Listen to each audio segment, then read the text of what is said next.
So it's time to do a review of the defeat, the realistically demolishment by Peterborough of Blues. The 3-0 loss, in which there was only a couple of chances that we had that we looked like we could score from. And in a game where we were coming into it after a negative defeat, a really negative defeat by Fulham, getting beaten but playing okay, this was not the kind of scoreline we needed coming into this period of football.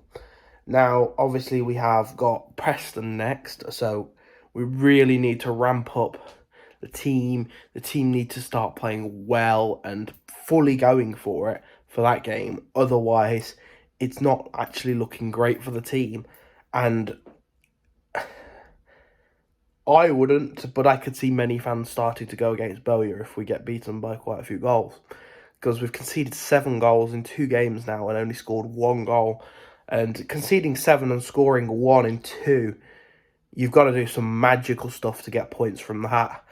You've got to at least draw 1-1, which means conceding 6 in one of your games. So it's just unacceptable, really.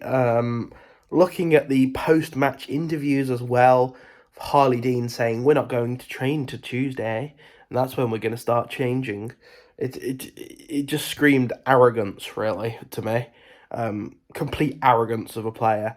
And while he was on the pitch during the match, he just kept shrugging his shoulders and waving his arms about willy-nilly all match. And it was like, that's not going to help us win here. We're not going to do anything. He conceded his own goal after just over a minute, I think it was. We were just coming in the ground, so I hadn't recorded that bit.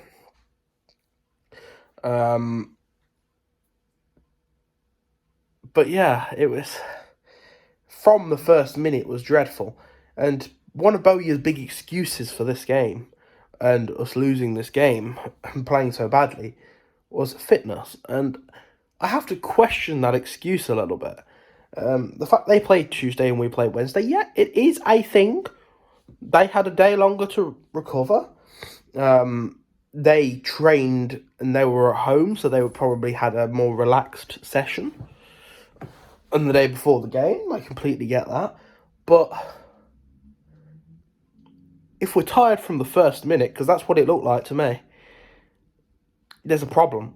Because your team should not be tired in the first minute of a match. It was not an acceptable performance, all round, from everyone. The only people that came out of it with some credit was when Sunyik came off the bench. He played all right. Woods looked dreadful in the first half. Improved a bit towards the second half once he was playing with Sunyik, but then the red card turned everything round again. Luckily, their team was a little bit more chilled after the red card because they were already 3-0 up at that point.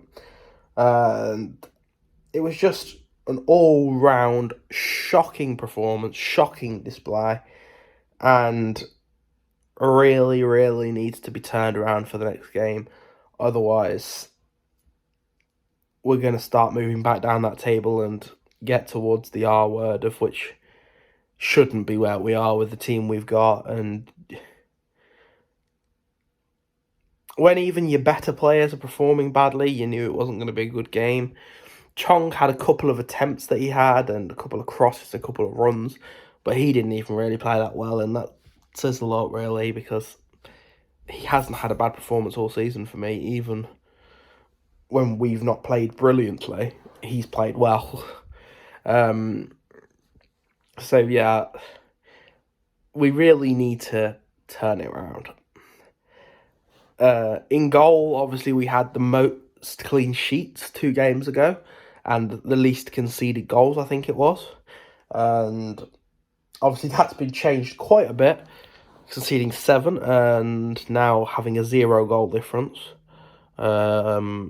Sarkic's confidence is probably going to be on the biggest low he's ever had. Defensively, I feel certain that Mark Roberts should not be playing in the next game because I thought he was dreadful. He made another couple of mistakes in the game. Gardner just didn't do the same job as Sunyik and should never be doing the same job as Sunyik. The only time Gardner should be on the pitch is when Sunyik is also on the pitch and Woods is also on the pitch, because he can't do the job of Sunyik. Sunyik is a player that we desperately missed, and it can't be underestimated how much we missed him in that first half. Deeney and Duke up front, I'm not sure is going to work. It just didn't. It was lacking something. It was lacking pace. When Anike came off the bench, he had 3 or 4 chances, and it was just that little bit of an injection of pace that changed it, really. And then there was also the fact that Hogan was sat on the bench, and I was thinking if Hogan came on, there would be even more pace than what we had. But it was, yeah, it wasn't a good display. We need to look to the next game and change everything very soon. Otherwise, we have a little bit of a thing to worry about if we're going to be conceding goals like this. Anyway, on to the Preston game. Keep right on. See you guys next time.